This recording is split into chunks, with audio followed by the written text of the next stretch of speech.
All right, everyone, without further ado, welcome to the third edition of Deep Sea Dive, presented by Organic Health Movement. This is Zavi Donabedian, coming to you today to introduce a new good friend, Nico Becker.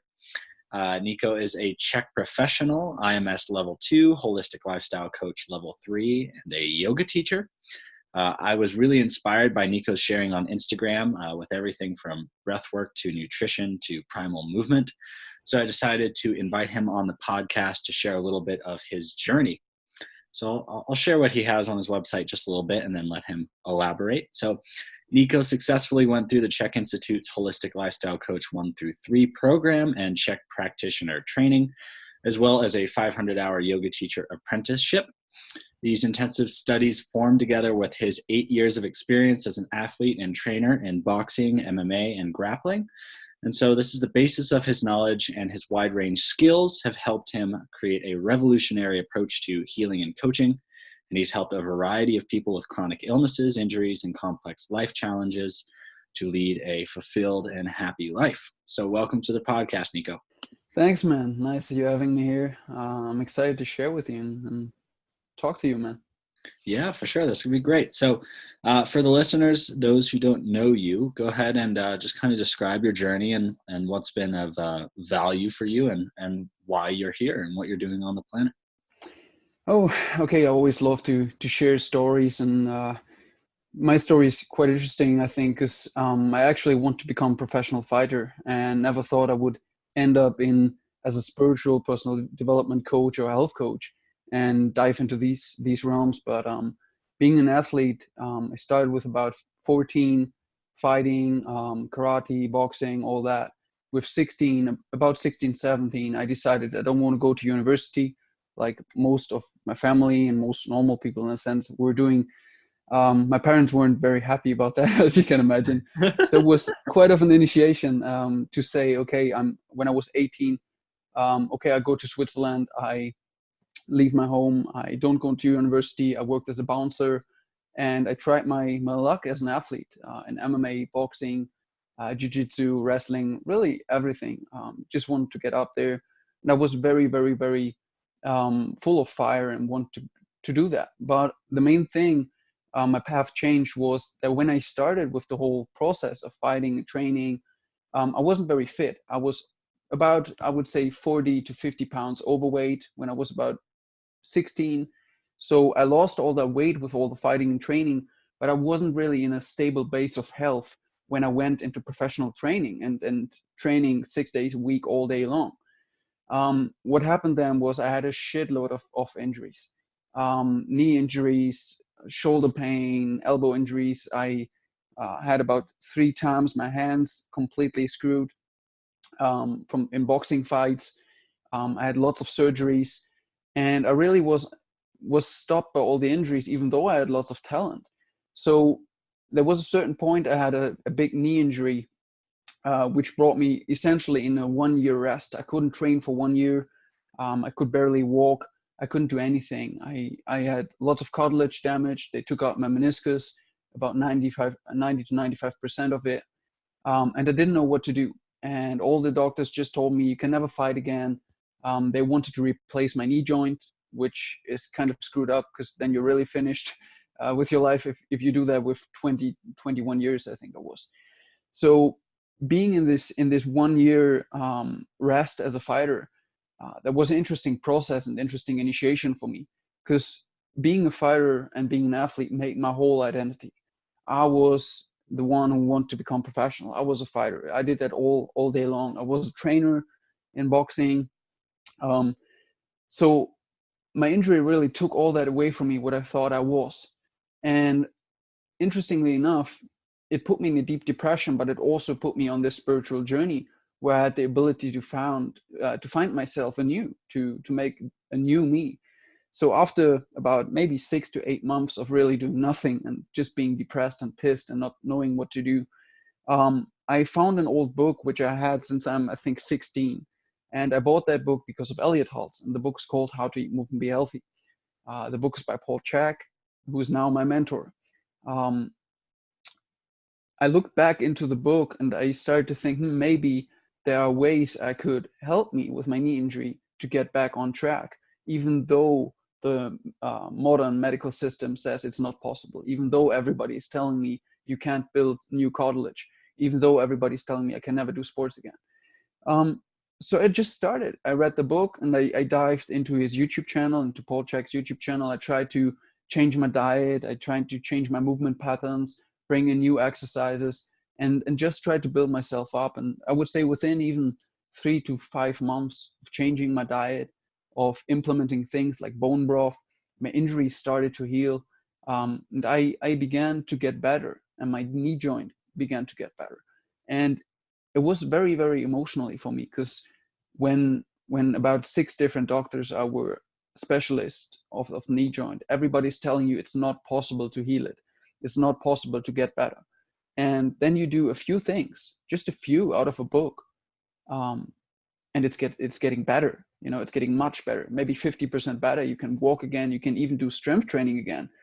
um, I really had to cry often. I was like, wow, this is so powerful. This is amazing. I want to help people with this. And funny enough, I dived into his courses, into Paul Chek's courses, started with HLC1, then did all the other courses, the online courses you can do, and really dive deep. As I said before, I was a full-time fighter. Now I was a full-time student who couldn't fight anymore. So I had lots of time to dive into all these topics and to explore really what is there to enhance my health. When I was at the point about 1.5 years after my injury, where I could have gone back to fighting and where I was really fit enough to go back fighting, and I started again. But I soon realized I really lost my passion for fighting, because it was substituted by my passion to heal, my passion to heal other people. I wanted to show this to people. I wanted to show other fighters around me that always had injuries, because fighting, as you can imagine, has lots of injuries. Wow, there's so much you can do to, first of all, prevent injuries, and then second, to rehab and to get back on track. And I found a new legacy, a new happiness in that.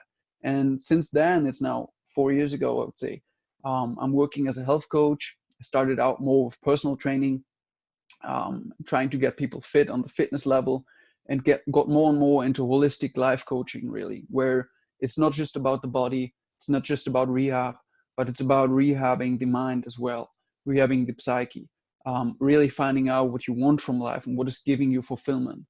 As a fighter, I had lots of ego driven issues, you could say, which made me fight. um, Being a health coach, we always have these ego issues that drive us. But being a health coach gave me a new passion, which was filled by love and not by fear, or not by trying to become someone, but just by, wow, this is powerful. I want to share this with people. And this is where I am now, traveling the world, coaching people from all over, and enjoying to connect to people like you. Beautifully said, man. It's cool to see that in so many different journeys, we all have I can say this for myself, we experience this like extreme frustration with like the conventional system of medicine, conventional training, and kind of like the collective way of thought. So it's really cool to hear you not only go through your own, journey and meeting with the pain teacher, but also to take that and to connect with a sense of love. I love thinking about the motivation for each and everything that we do. And I think intention is super powerful. And so to meet somebody who's gone through their own journey, and also to have woven their intention into a more holistic and complete approach to life is really cool. And I think reflective in the way that you coach people, it probably touches a lot of hearts. Mm-hmm. I love what you're saying with the motivation, because I think the most important aspect of what we want to do with our lives, and that's a question that not even many people ask, because most people grow up, they think they know what they have to do, which is maybe become a doctor or a lawyer or go to university or take a normal job and be whatever. Um, the thing is, what is the motivation behind that? What do we believe life is about, and what do we really want from life? Now, I believe everybody wants happiness. That's the main goal for everybody in life.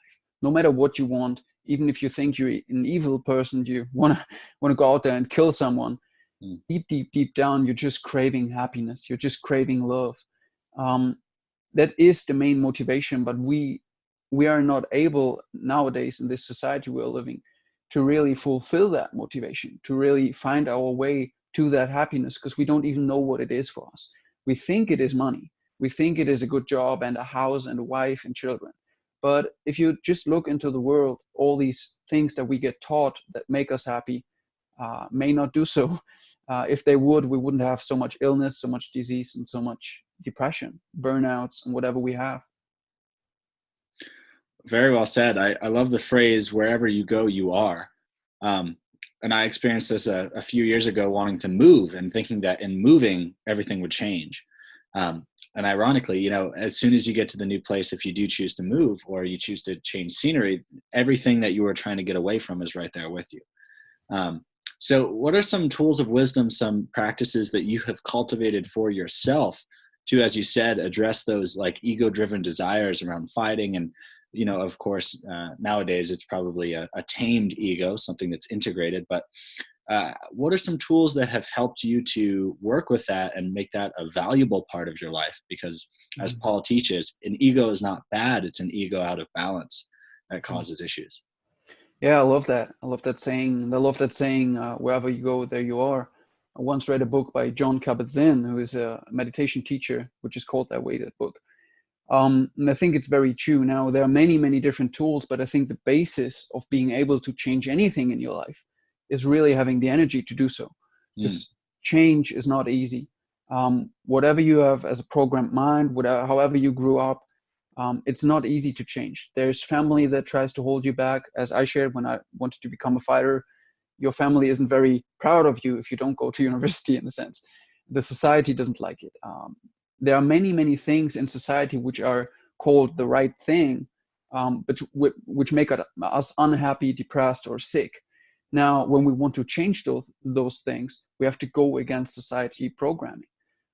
This takes a lot of energy. We have to go against our own beliefs, in a sense, our own programmed beliefs. So the first step, I think, to really change, to really even ask yourself the right questions, is to get a little bit more healthy. That could be to eat more better food, for example, eating organic. Don't eat so much refined and shitty food out there, produced food.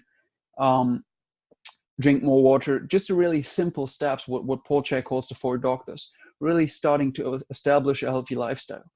The problem with that comes is when we want to change even that, we want to change our diet, even that is very hard to do. And if we don't have a big enough dream, the problem is that we don't have the motivation to do even that. If your life is totally shitty, for example, and you don't like your life, you have a job you don't like, yeah, you come home in the evenings and you drink your beer in the evening, you eat your pizza. And that may be the only form of safe love, the only form of pleasure that you get in your day. If I come as a coach and just tell you, yeah, don't eat pizza anymore, eat salad and chicken breast, and which I probably wouldn't do, but and only drink water, nobody would do that. Why should they? It's the only pleasure that they get from their life. And I can fully understand that. That's where most personal trainers and coaches go in the wrong way. And that's where coaching with the dream and coaching with the legacy mindset and what you want from life may be the most important first step. And that is really asking the right questions. And the right question, in my opinion, is why and what for, these two questions. Why do you want something? To inquire that. Where is that wish coming from? And what for? What for are you doing this? And when we go deeper into both of these questions, we oftentimes find out the why is because others tell us to do so, and the what for is to get valued by others. So it's always directed to the other people around us, to family, to society. It's always about getting our value from the outside. It's we want to make our parents happy or people around us happy.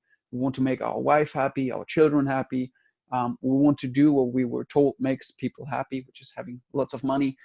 And we try to follow that. But once we see that, we have the opportunity to say, okay, if everybody around me, does everybody around me have the state of being I want to be in? If I take the teaching and the lessons from other people around me, I should maybe look to people which I think are healthy and happy and that have what I want.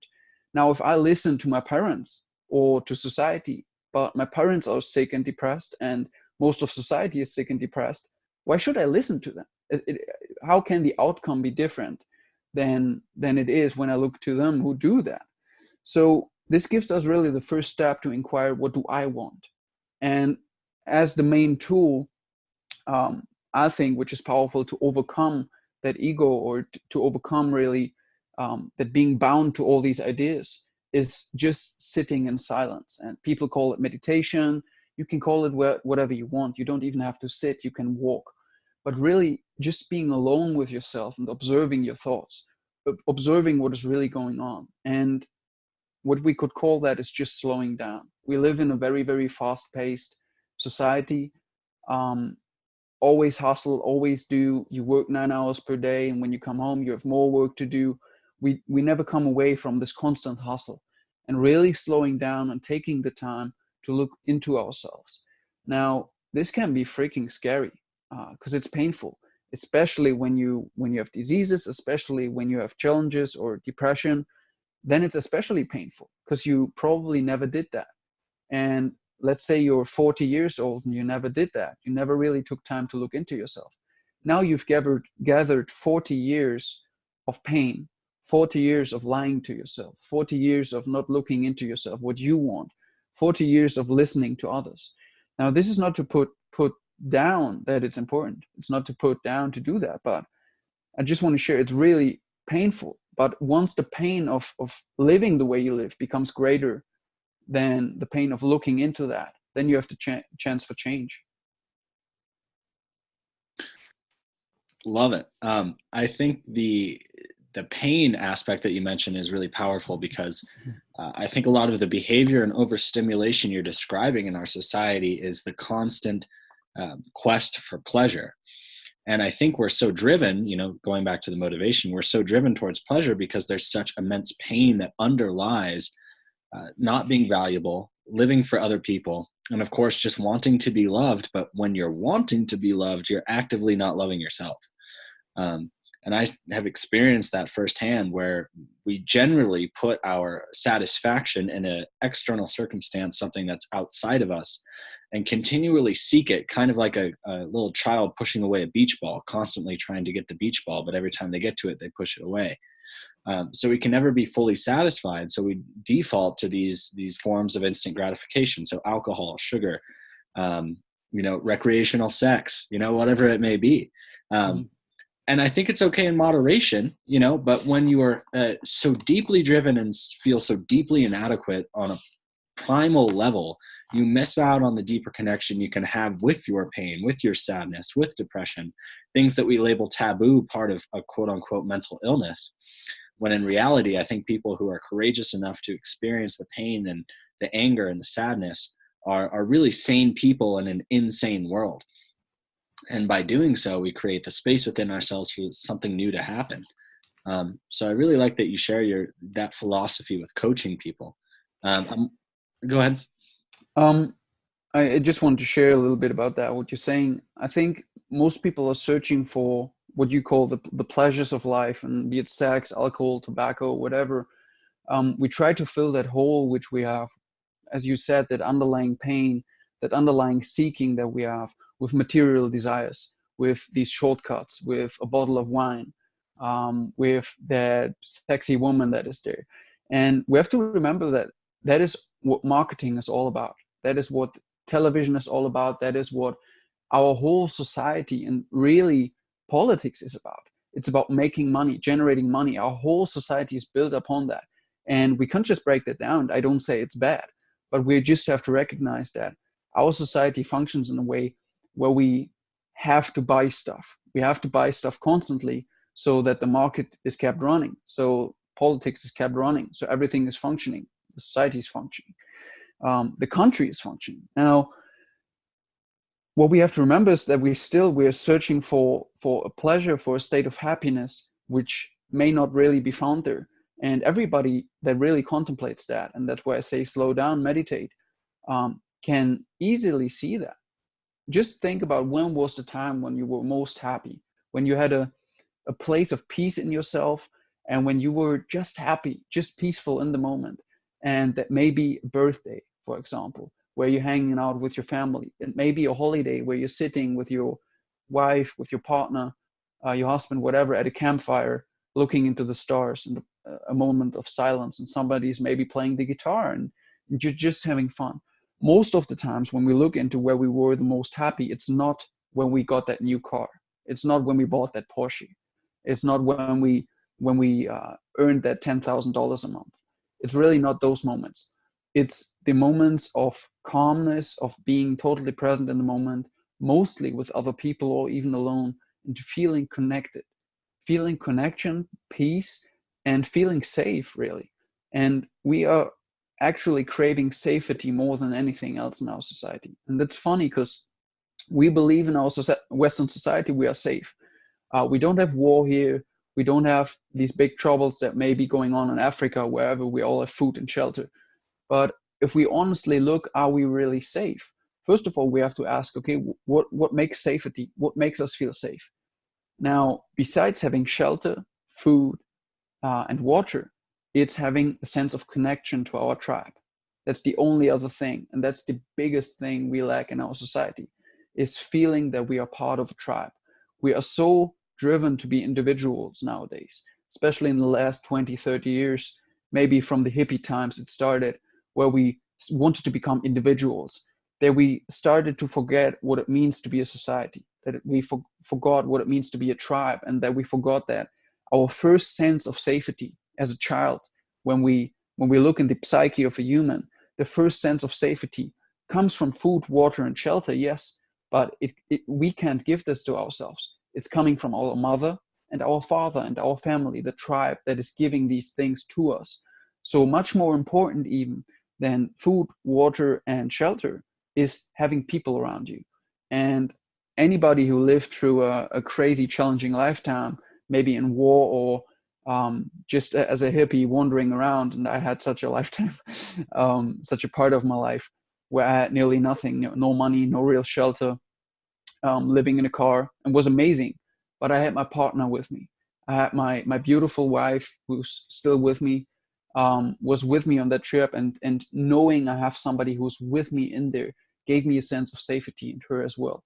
So wherever you are, and with whatever Beautifully said, position. man. I think part of safety for me is, when my parents were, well, when I should say, I was about 5 years old when my parents divorced, and when that happened, that sense of safety and the sense of grounding dissipated. I moved to a different state. Where I wasn't able to live with my mom, so I was living with my dad at the time, and so I turned to food as a source of safety. And if you see that link of safety in what you're talking about with coaching, I think it's incredibly powerful because, like you said, we're mostly seeking safety and love in whatever addictions we may have. And just telling somebody to get rid of what provides them safety is not going to be effective. But I also want to harken back to kind of this idea of confidence and being part of a tribe. And I think it's that tribal association that gives us confidence. If you break down the word, con means with, and fidence and fidelity means faithfulness to a cause, a belief, or a person. So there's a group mentality, a tribal association that allows us to feel safe and connected to others. And my experience of most people who are strung out on drugs, or they're dealing with alcoholism, or whatever it may be that presents and prevents them from living their best life, living their dream, as you say, is generally just a poor association with what can really provide safety.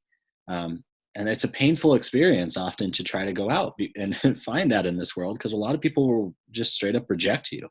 And when you get rejected, that sting can often prevent people from going back for that. But I think that the meditation, the stillness you're suggesting, is a great place to start for people to be comfortable enough with themselves to be rejected, because that's kind of the prerequisite to finding your tribe. I love what you're saying. I think many people, me included, can share the experience that we need the strength to be rejected. We need the strength to be hurt as well, if we want to love, if we want to go into connection. For example, if we want to have a beautiful wife or a partner, we go on a date. If you're not willing to be hurt by the other person, you will never experience love. It's not even possible, because how can you fall in love without the danger, in a sense, that that person lets you down? When you're loving somebody, you're giving yourself in a certain sense to that person. You're opening yourself up. You're opening yourself so wide up that the other person can hurt you. But you have to do that. You have to go into that polarity where you say, I'm willing to get hurt, to get that pleasure of love, in a sense, to move into that connection. But the same way, you need to be able to hold that pain, to be strong enough in yourself to not move into an unhealthy pattern just because of pain. If we have friends, for example, good friends, we don't want to become addicted to them. The same with a partner. That's even much harder. Once we become addicted to them, and they say, for example, oh, I want to spend a day alone today, and many people know that, and the other partner gets triggered by that, or he can't let that go, there you can see a certain addiction where we are so addicted to the other person and to their love, where exactly what you were saying becomes a problem. We don't feel safe enough in ourselves. We can't be happy with ourselves. So we're in constant need of something else. And that can be a partner, that can be the bottle of alcohol, that can be the cigarette. It can be a constant need for something outside of ourselves. Now we have to remember that what I said, where safety starts, is also shelter. Okay, most of us have that. Food and water. Now, our physical sustenance and our physical health is really what guides our reptilian brain part into feeling safe or not. So even if your ego thinks it's safe, if you are unhealthy and your body may be in terror, your body may feel it's slowly dying, it's in a constant stress response. If you're overtraining, if you're just eating garbage, you don't get enough nutrition, if your breathing pattern is destroyed, for example, and you don't get enough oxygen, there are many different factors which can contribute to just your body feeling not healthy. So your body is not feeling safe. So you can never have the feeling of happiness, because your body is never giving you even the base of what happiness needs, which is safety. This is where health coaching, of course, comes in, and really teaching the principles. Our modern world has lost even the ability to create safety and security on a physical level for ourselves, because we don't know what we have to eat. We forgot which foods are healthy and which are unhealthy. We forgot that water is important. We forgot what movement means. We forgot all the basic things that make a human, what I call really the human blueprint. The human blueprint as what do we need as humans, as the animal human, to be healthy and to have a stable body. So up on that base, we can generate happiness, success, a business, relationships, and whatever. But this is really the base, because if you don't have health, what do you have? You have nothing. Everything else is built upon that. When you're dead, you lose everything. So your body will be in a constant stress response as long as you don't start to care for yourself and give your body what it needs. And I think the principle of really only giving what you have is relevant to health coaching more than ever. And I also experienced kind of a caveat to that too, which is nobody has to be perfect to offer advice or give love to somebody else. You know, each and every person that we learn from, generally we put up on a pedestal. And as a result of that, I think that inferiority complex can often come into play. At least it has for me, where there's this feeling of like, oh, well, this person's posting way more than I am on Instagram, so I really need to step that up. Or that person looks way more ripped than I am, so I really need to hit the gym. And it's almost like a questioning of a constant feedback of whether or not we are safe in ourselves. So I love that you mentioned that, because I think effective coaching, especially in the world of health, where a lot of this is deep stuff, and it's certainly not for the faint of heart. It requires a certain amount of comfort with, not our own imperfection.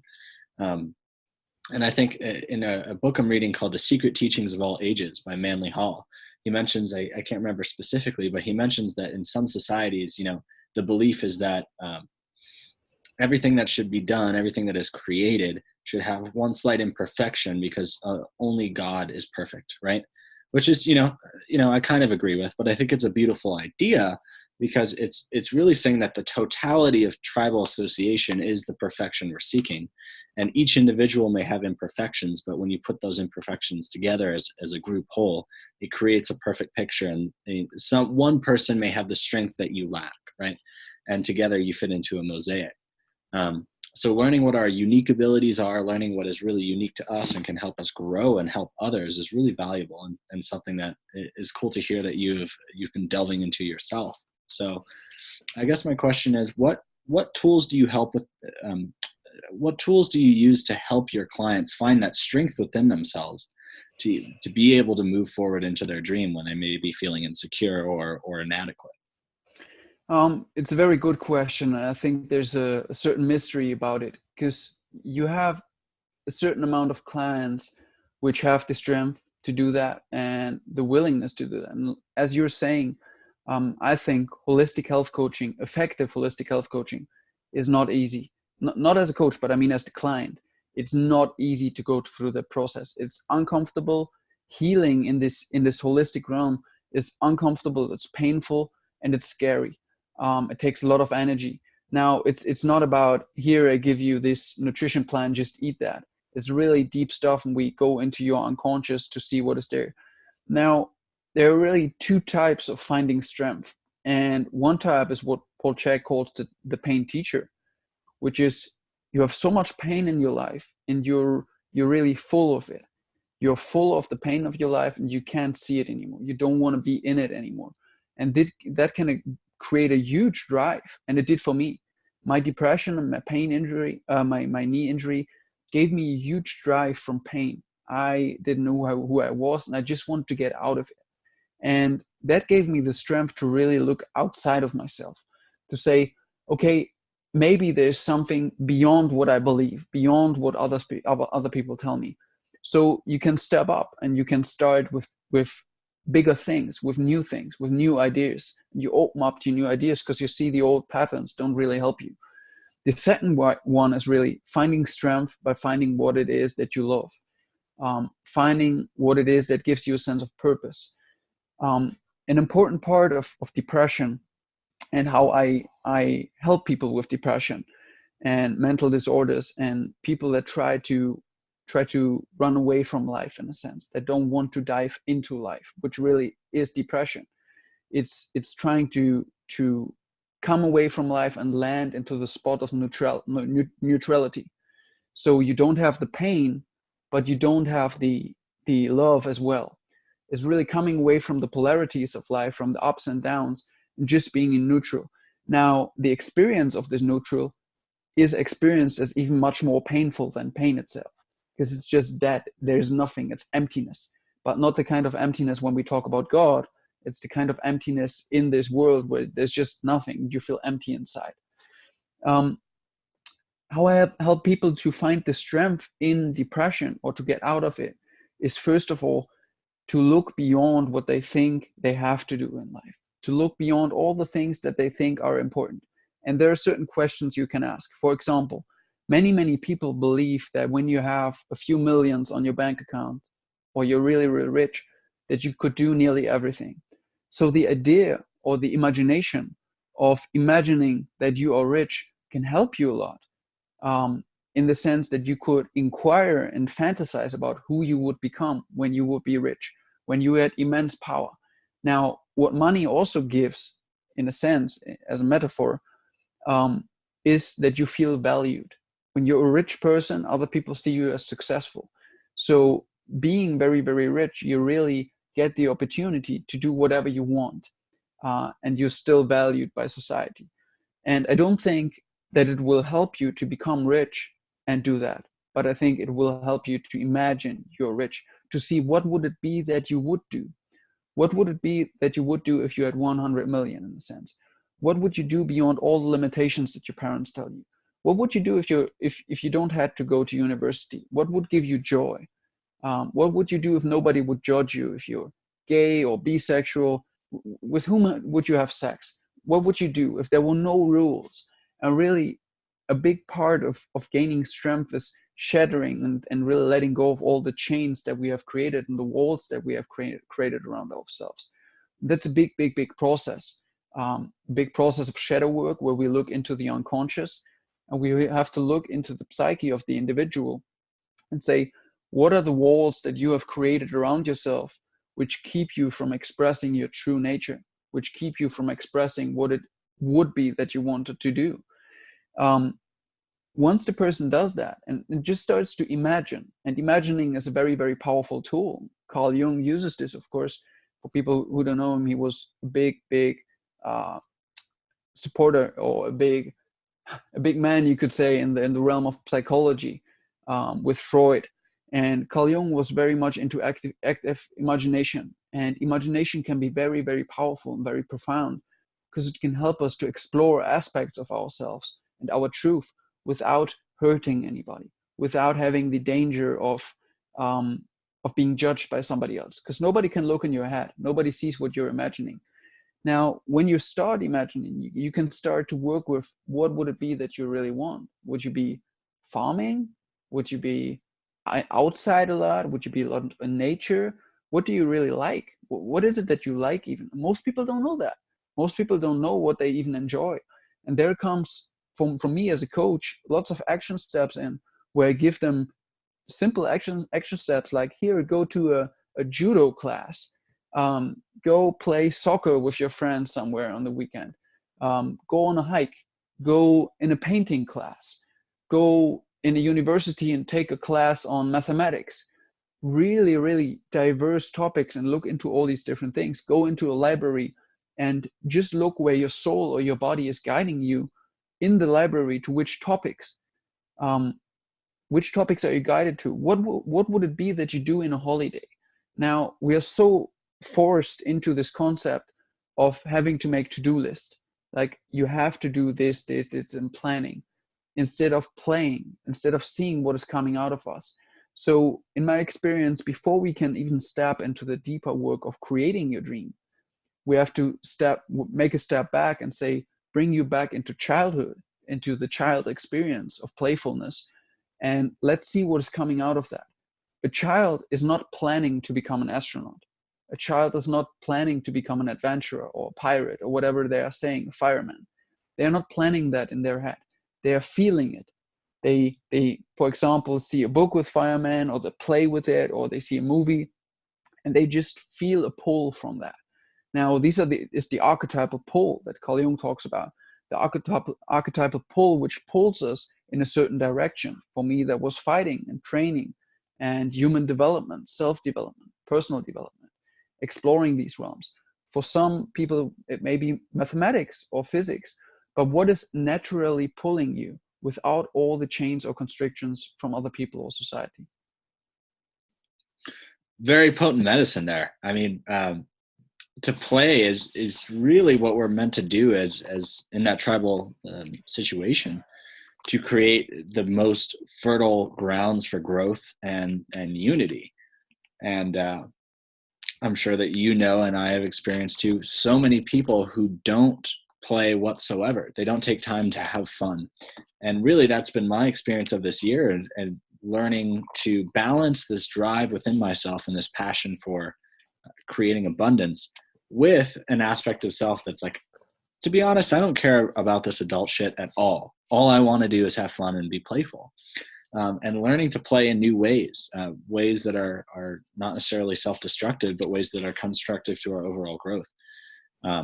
So I guess a next question for you would be, what ways do you employ this in your own life? How do you play? How do you have fun nowadays? That's a beautiful question. I think the shift that occurred in response to training, and you have to imagine, since I started to train daily in martial arts with about 16 years old. So I spent every day of my life nearly for 7 or 8 years in a gym environment, be it a fighting gym, but always mostly a mixture of fighting gym and strength gym. And it is beautiful, and I loved it, but it has become work in that time. So the gym environment itself became, in a sense, work. Either I was there as a trainer or as an athlete. And being an athlete, I think most of professional athletes can feel into that. It's not play anymore, because you're doing it daily for 4 to 6 hours, and it's really a part of work. You have pain everywhere, and it's beautiful. It's pulling you. It's fun to you, but you have to do it in a sense, because you have to work for your dream. It's not really play. Now, a big thing that made a big shift for me was, instead of going to the gym anymore, I decided a few weeks ago I will stop going to the gym. and to just go outside and play outside. Now, mostly that is with big, heavy rocks because I love heavy lifting. I love deadlifts. I love all these things. I don't want to miss out of them. But I go outside and I don't structure my training anymore. I don't make training schedules anymore. I don't think about how many reps did I do, or what did I do, or did I do all the primal patterns or the right movement patterns, or oh, do I gain enough biceps from this, whatever the funny thought may be. I really try to let go, and it's not that easy. Whenever I go outside and lift some rocks, there's a part of me that wants to count reps or that wants to do sets, and rest periods, because it's so ingrained in me to go into everything I do seriously. Everything has to have a sense. Everything has to be efficient. But that's not play. So really, for me, going outside and training outside without any idea, just with the idea of movement, is a lot of play. Then my favorite part of play is what you could call camping. I think most people understand something different under camping. For me, camping is have maybe a blanket, a knife, and a lighter, go into the forest, build your own hut, take a big piece of meat with you or go fishing there and grill that big piece of meat, have some vegetables with you, eat there, spend the night, have sex in the forest, on the campfire, maybe smoke a big fat joint and just enjoy your life and do something which nourishes your soul and which is not efficient. It's not good for your business. It's not good for anything. It's not even healthy to spend the whole night in the cold having sex and smoking joints and maybe drink a bottle of wine. It's not healthy. Yeah, but it's healthy in another realm because it's giving you the most important aspect of being a human: playfulness. Playfulness is the most important aspect nowadays, which we lack. And giving you that every now and then is so powerful. There are many, many other things you can do. Even watching a movie can be very profound, very therapeutic in a sense. Is it a funny movie? Is it a movie that gives you joy? Are you trying to watch documentaries all evening to learn something and you don't even are able to watch a movie like Lion King or Harry Potter anymore? And I know lots of people in the personal development realm that come to me either as a client or just when I talk to them and say, oh no, I don't watch movies. And I tell them, yeah, I just watched Harry Potter again. Funny. You're watching movies like this? I'm like, of course, fuck. Where have we gone as a society that joy and pure pleasure without something to get something out of it besides pleasure has become something bad? And that's where you can find out for yourself. Go in the bathtub and just put on some music and hang out in the bathtub and play in the water. Get yourself a small duck or whatever the people play in the water with, and have fun. Kids are amazing for play. Just go with your kid and try to play with them. And it's very easy to see how much we are unable to play once we are with children. We sit in front of them, we're feeling weird, and we're like, oh, what do I do with him? They don't want to do anything. They just want you to be there in the moment with them, do whatever comes up. So there are many, many things you can do. I love that, especially when you mentioned, maybe going out to the woods, having a bottle of wine, having sex by the campfire. Theoretically, it's not something that's good for you, but it's nourishing for the soul on a level where health really begins and ends, because disease states, as we see them, often come from imbalances in that part of the spirit and the soul. Not always, but oftentimes there's some sort of blockage or imbalance there that creates that disease state. And by nourishing the part of yourself who's like, I honestly want to just go have fun, have a blast, party a little bit, and come back better than I've ever been tomorrow. It's tremendously valuable. It's something that's coming up for me in my life.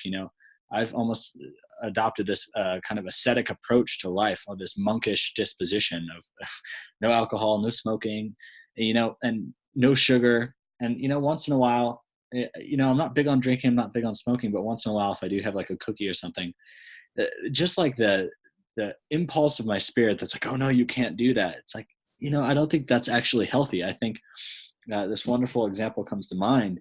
I think it might have been in HLC2, or it actually was an exercise coach review. Nicole was mentioning that she was coaching a client, and she said, the client comes to her and says, I had a piece of chocolate cake and I feel really guilty about it. And she says, the guilt is going to kill you faster than the cake.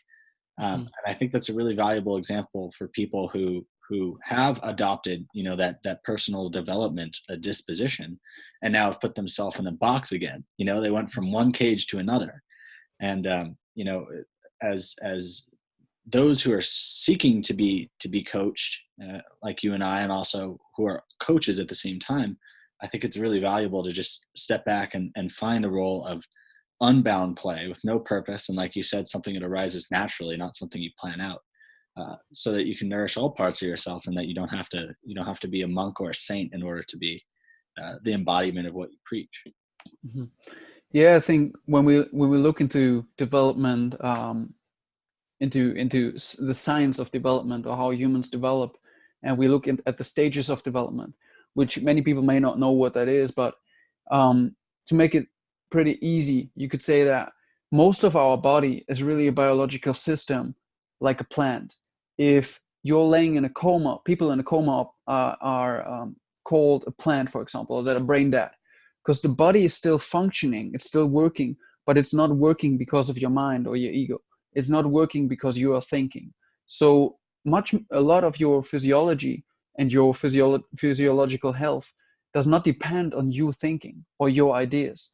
Now, what we try to do nowadays, and which is one of our biggest problems though, is that we try to put everything into ideas, and we are so addicted to ideas and to the right thing, in a sense, that we get out of touch with what our body really is. Our body is a very intelligent, very self-sufficient system. When you break a bone, for example, and as long as it's not sticking out of your skin, you don't have to do anything to heal it. It's healing by itself. Just don't step on it. Just don't touch it, in a sense. But you don't have to do anything. Your body is able to heal that broken bone. When you have the flu, no, you don't need a flu shot. You don't need medication. Just lay in your bed and wait. Your body is able to do it by itself. So we neglect that our body has a huge amount of intelligence by itself.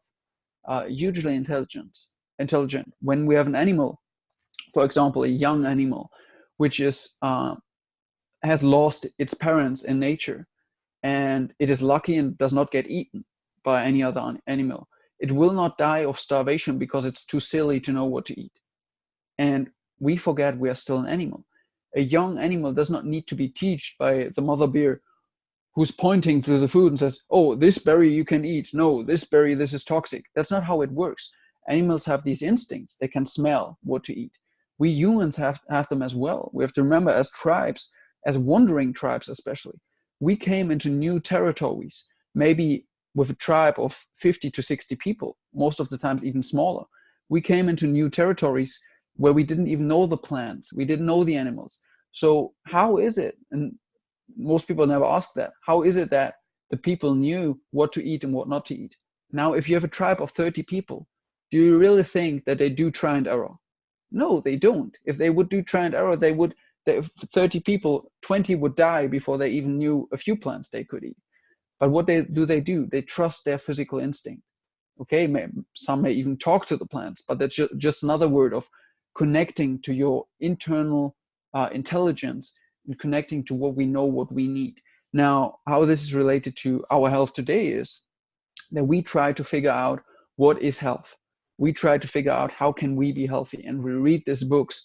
Oh, you need to be vegan. Oh no, you need to do this. You need to be keto, and this is the scientific reasons. Oh no, you need to be 40, 30, 30 with your macronutrients, and you need to sleep this amount of time. You need an Aura ring, which tells you how good you slept. All this is really bullshit in the end, because what we really need is to reconnect to our intelligence of the body and to learn what is it that makes us healthy, because everybody's individual, everybody's different, everybody needs something different. Especially nowadays, we are such complex beings with such complex days and differences in our day and our needs, that there's no diet book out there, no guideline out there that can really help you besides diet books or guidelines which teach you how to reconnect with yourself, instead of trying to give you a fixed ratio of anything, trying to give you a fixed ratio of sleep or a fixed day schedule.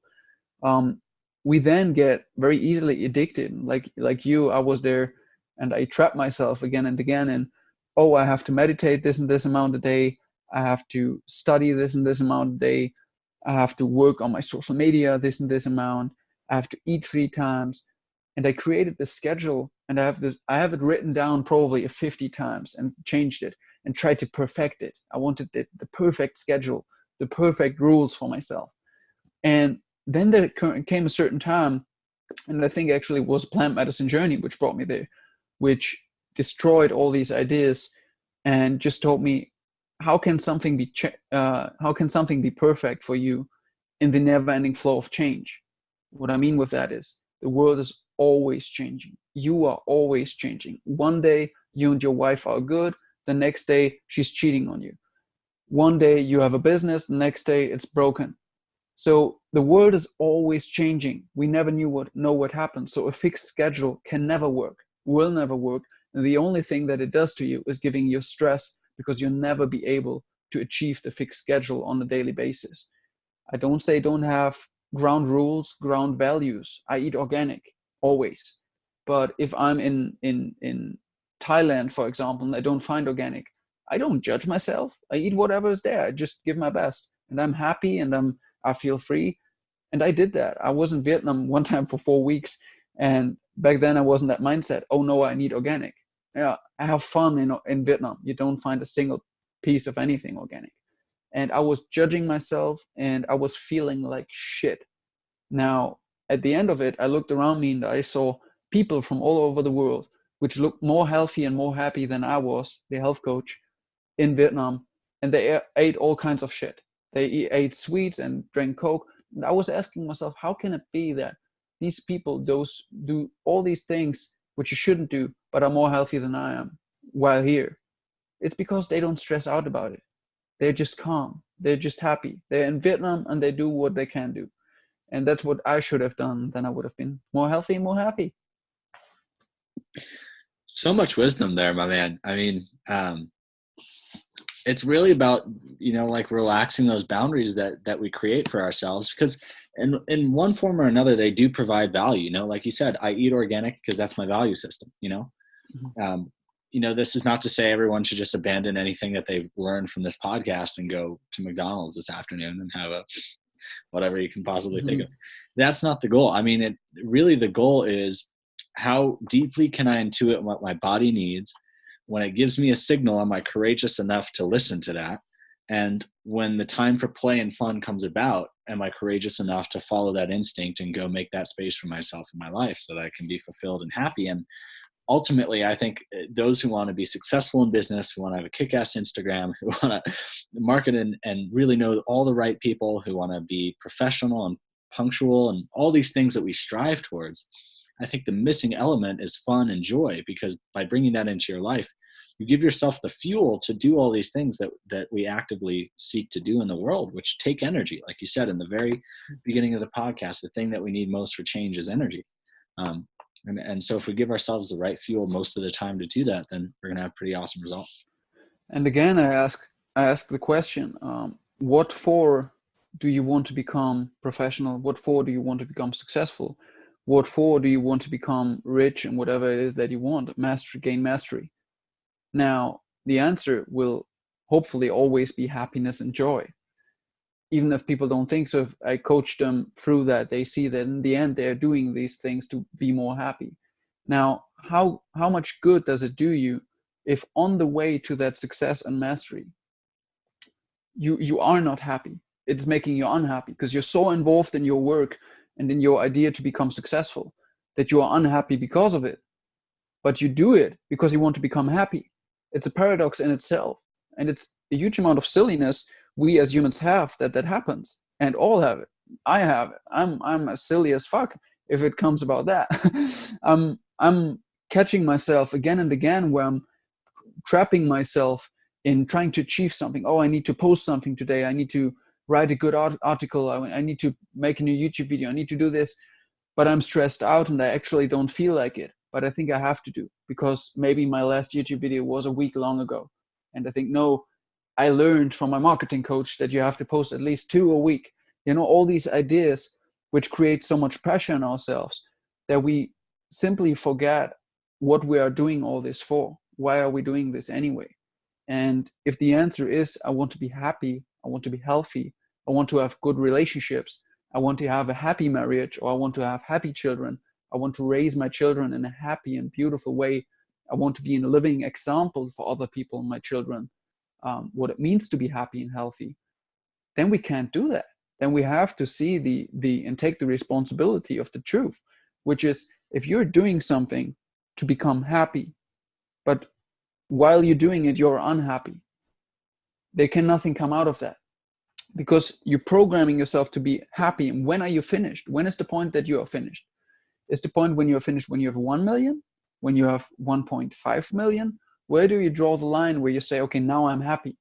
And is happiness really something that you can just decide? Can you just, okay, you see the 6 zeros on your bank account and you have 1 million. In that moment, you say, oh, now I'm happy. But you weren't happy for 10 years trying to achieve that. It's not that easy. And if it was, everybody who's rich would be happy. Now, most of my clients are quite successful people and they have quite a lot of money. Most of them have more money than I have. Quite interestingly enough, they still come to me searching for happiness and health. And I think you know that, and Paul Chek knows that very well. Very wealthy people come to him. And that's because money and success will not give you happiness, but the path to it. And if you're enjoying the path, that can give you happiness. So you need to find something which is really worth it to work for, which gives you enjoyment even in your work, and not just do it because of the idea of success will give me happiness or money will give me happiness. Man, those are such potent reminders, especially for me right now with all the goals that I have for the next decade and all the things that I'm seeking to create for myself. So on that note, with your happiness as the foundation for your drive and what you want to create for yourself, what are some of the goals that you have for yourself in the next decade? Beautiful. I have one big vision, and as I said, I work a lot with imagination, active imagination. I work a lot with drawing artworks and mind maps, and really trying to bring my vision on paper. And my big vision to encapsulate that for really the next 10 years is to build my own retreat center in nature. So I want to have, first of all, I want to buy my own piece of land, which could be in California and Canada, in some beautiful place. I don't know yet, maybe Costa Rica, in some beautiful place in nature with lots of nature around, clean air, clean water, maybe water near, maybe a lake or a river or the ocean, and the availability of healthy, good food. Then what I want to do is I want to grow my own food on that piece of land. I want to build my own house, and I want to build about 2 or 3 houses actually, to be able to hold retreats there and to bring people there as intensive clients. So I want to go back, I want to step back a little bit from weekly coachings, and I will still do it, and that's an important part, and it's helpful. It's very powerful, actually, maybe the most powerful. But what I want to do is create a place where people can come and work with me for 1 to 6 months, as long as they want, for intensive healing. And that could be cancer patients, that could be people in deep depression, where they need to take medical drugs. It could be people with any kind, like MS, any kind of illness or disease or trouble, really, or just people that want to step out because they are burnout, or people that just want to grow themselves spiritually, or mentally, or health-wise. And I want to create this space where I have co-facilitators. Of course, my wife will be doing stuff. I will be coaching on that place. I will be growing my own food. So we will be cooking our own food, which we've grown there biodynamically. I will teach all these different things, from rock lifting, working out, movement, but have a place where I do that. Now, at the moment, I'm traveling around the world. I'm changing places a lot. I constantly have to adapt, which is a powerful tool. And I think this is where I am right now. I'm 25. This is what I need to learn. I constantly need to adapt. I have constantly new challenges, constantly a little chaos. That's important for the warrior stage, which I am in. But for the next 10 years, I see myself transition from the warrior to becoming a king, in the sense that I have my own kingdom, my own piece of land. I'm self-sufficient from the nutrition. I have my own animals, my own garden, and I can bring people there to teach them all the different ways of healthy living, spiritual development, teach them meditation, qigong, tai chi, use plant medicine journeys with them, create ritual experiences with them, and bring them back to healing, healthy living on all stages of development. That's really my big vision. Epic, man. From warrior to king. I love that. That's sick. So to support you on this journey of creating this in the next decade, where can people find you, and what's your final message for the listeners? Okay, so first of all, where you can find me, it's www.prana, prana-alchemy.com. If you search for prana.alchemy on Instagram, you'll find me. Nico Becker, just add me on Facebook, get in contact. I always love to meet people. I'm always open for free consultation, just to share some knowledge, share a little bit, maybe some help, oftentimes refer out to other people around the world. And my YouTube channel, Holistic Minds Together. I upload about one to two videos a week. I know I should upload two, but I just do one sometimes because I'm a bad motherfucker. Okay, my last message, I think, would be to be softer and more loving with ourselves, and to give ourselves more time and more space, and to take pressure off, take your foot off the gas pedal, take a step back a little. And especially now in the winter time, I think it's an important message, and we have to go with the seasons. Now we're at the darkest time of the year, and it's really not the time to push yourself. It's really not the time to get crazy with all these goals that you have. Even though people think it is the time because of the new year, it is not the time. It is the time to really reflect on the last year, to reflect on who you are, to look back on your past, and to ask yourself for the next year, okay, is this year the kind of year that I want to repeat next year? And if the answer is no, then you can, to the end of the year, last days, really start inquiring and asking you the questions: what should be different next year? What do I want to change? And then in the spring, really make the changes, start to implement the planning and go into it. But for now, really my message would be: stop it. It's holiday. Stop it completely. Stop all your ideas. Throw it all away. There will be enough time to do all that. But now it's time to reflect, to calm down, to look into yourselves, and to maybe be creative with new ideas, with a new way of living, and think about if that what you have is what you still want, or maybe you want something new. And if you want something new, you're welcome to contact me. There are many other great coaches like you, many beautiful people out there that can help you. You out there listening, and that's it. Enjoy your life. Epic, man. I thought you brought some really eloquent descriptions of your heart-centered truth to the conversation. It's been an absolute total pleasure having you on, and I think that the wisdom that you shared today will stay with me for a very long time. And it was a lot of it, like I said, was exactly what I needed to hear. So hopefully that extends to the people who are listening. And all in all, Nico Becker, thank you so much for joining us on Deep Sea Dive, and I hope to chat soon. Thank you, man, for sure. Absolutely. Right Thanks, on. brother.